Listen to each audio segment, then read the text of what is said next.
ये आमर आयुर्वेदिक जड़ीबूटी प्रोडक्ट ये हूँ घर उपकार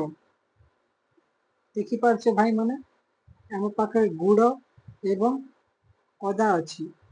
खाइबा द्वारा कि उपकार मिले उपकार हूँ जो भाई भौणी मान हाथर चमड़ा छाड़ी जाऊँगी चमड़ा छाड़ी जा द्वारा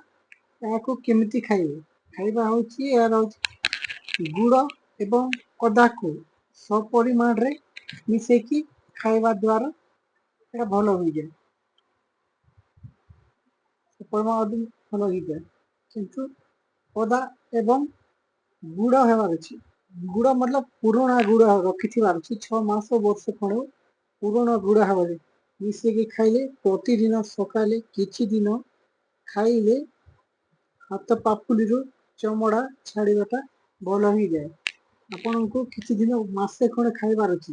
जे खरा दिन हो जो भाई भौणी मन कम कर भाई भौणी मन हाथ पूरा चमड़ा छाड़ी जीवन कि यहाँ अच्छी कम देवे घर प्रतिदिन